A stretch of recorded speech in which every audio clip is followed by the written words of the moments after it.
Okay, so welcome home to Eden. This is Eve Christoph, your love life muse. Stick with me for the hottest news, honey, and subscribe to this channel to get somewhere new. So, question comes in: do women really fantasize about multiple cocks? And I think it's a really good question. And the guys are wondering, girlfriend, what do you think? What do you feel? I mean, I feel like, of course we do.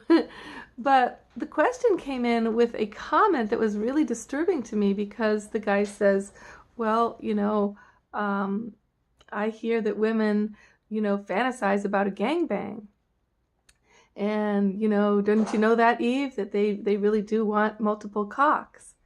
And it was so disturbing. It was so profoundly hurtful to have a guy, and seeming a really nice guy, to actually have this misconception. Because if you think about how many guys might have that misconception, and then you can kind of imagine where gang rape comes from, So we think about the desire to have many lovers or a number of different phalluses in a night or a week or something. For the woman, that's connected to desire. They're guys she wants. They're cocks she wants.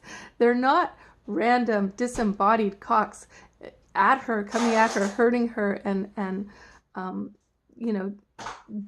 we know that gang rape is something that women sometimes they can't recover from their entire life. It's such a bad thing. It's such a terrifying thing. It's not even related to the sexy fantasy, being forced, being trapped, being hurt, and terrorized, and also desecrated. What's that word? Like when you really feel defiled, right? So if you imagine, like last night, some friends of mine were doing a gig, some musicians friends that are friends of mine, and they said it was really wild because all these women were really attacking them with their sexuality, like even groping them, grabbing their balls, insisting they wanted to go down on them, and the guys were terrified. But they just felt objectified. They felt ugly and small and just like it wasn't that feeling of love and connection or like, hey, flirtation that has an art.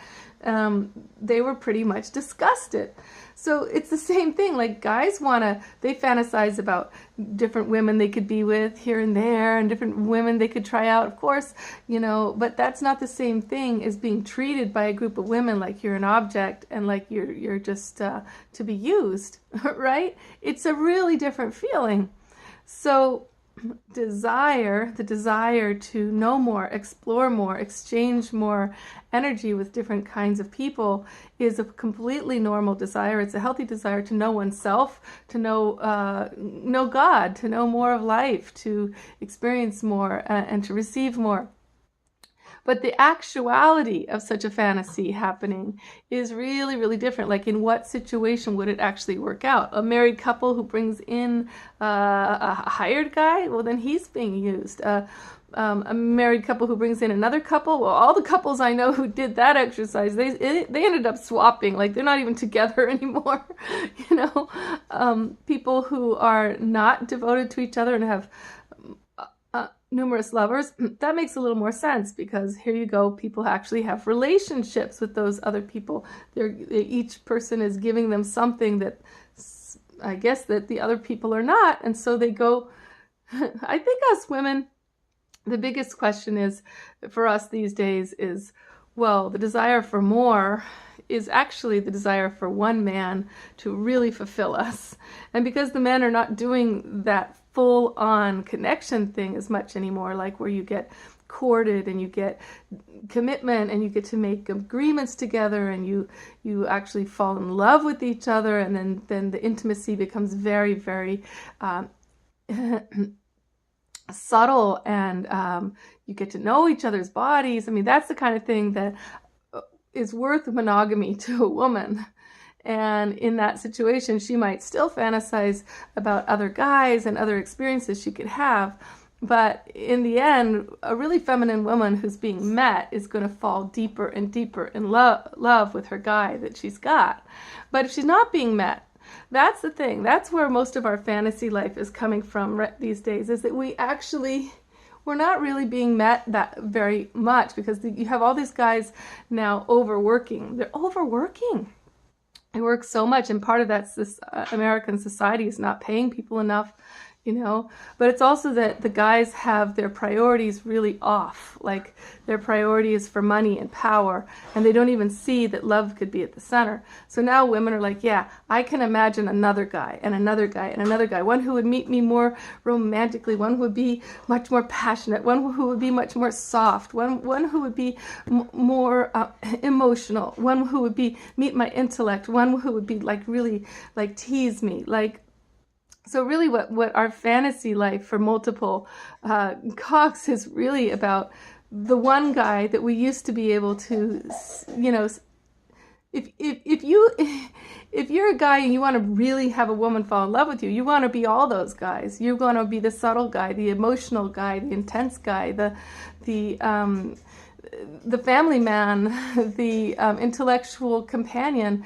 Then you're talking about real full-on, it's worthwhile for devotion and fidelity there, But the fantasy thing about multiple cocks for women, I really think it's not disembodied.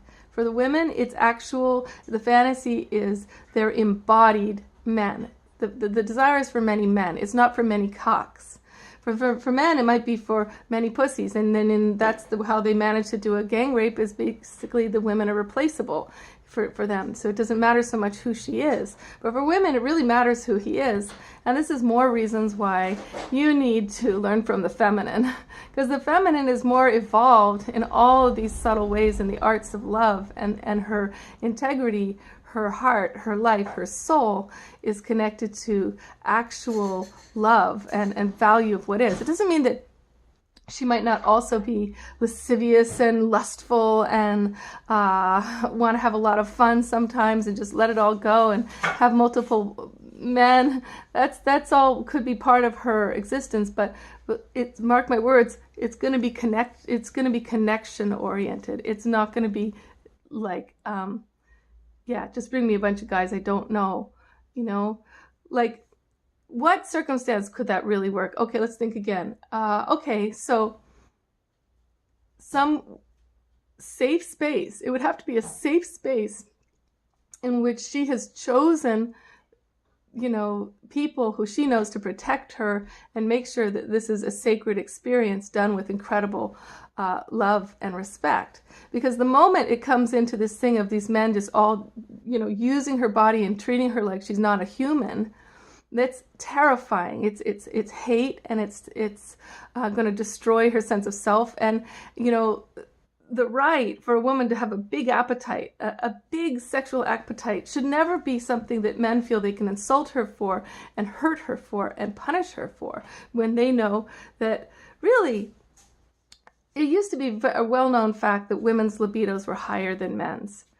And like in the Jewish tradition, it's even written in their sacred holy book. You gotta meet the libido of your woman. This is one of your sacred jobs. But now somehow Christianity came in, and there's this idea that the woman's just like pious, and she's not into sex as much, and she's not, no, really is what it is the women are bored, we're numbed out, the guys aren't giving us what we need. And so it's not that we don't have a high libido, it's that we don't want things that aren't sexy and that don't really pleasure our bodies. Our fantasy life is ripe with all the things we like to do and feel, but it's just not worth it to us with the guys not connecting with us on the true levels of our ripe sensuality, which is multi-dimensional, multi-layered, and always multi-chakras. The power chakra, the heart chakra, the intellectual chakra, they're all connected to how we make love, so the guy's like, no, I just stick it in there and then I do it, well, that's a really lousy lover, and he's probably not going to last very long, because it's just all about his body urges. But the guys who watch women since they're little boys, these guys have a chance of being all 7 men in one guy because they're looking at all the different ways she likes to connect, her sense of humor, the way she likes to laugh and be teased, her, the dignity of her as a family woman and how, what her life is really about, the way women love to be of service and love to be served. The guy's really, really been watching women his whole life, and he's also noticed, okay, what would it take to move her energy into a place of sensuality where she really wants to kiss with me? And what would it be like to just feel the body of the woman as I'm kissing for a really long time and petting her all over?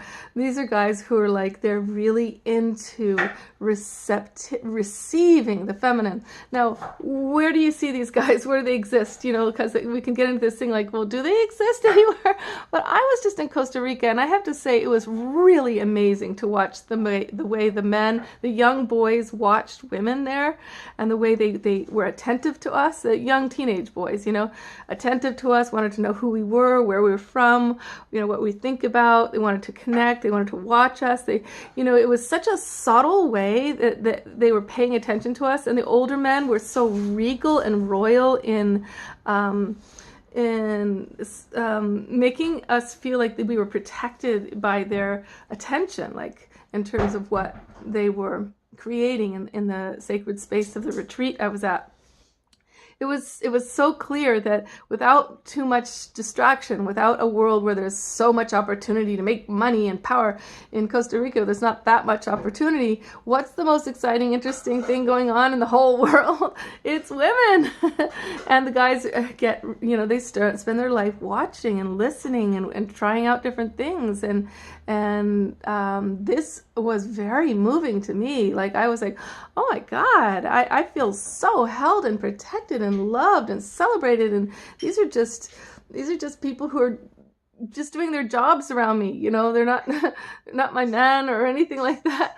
So question is, if okay, where were we? If women desire multiple penises, I would say yes, of course, but it's not in order to have a disembodied experience. The reason we have those fantasies is because we want to know more about mankind. We want to experience how we can be loved. And if a man is penetrating our soul and our body with a lot of creativity and a lot of devotion, those fantasies about multiple guys, they really do disintegrate, because the woman starts to really become occupied with what just happened with this amazing man and what could happen next. And so it's really, it's really those fantasies mainly start to come up either in the beginning of a woman's life when she's just trying to know herself and know her body, or when her people she's dating don't put in much effort and they're not very skilled, and she starts to long for more of her own capacity for love and pleasure. Okay, here we go. First attempt at this topic.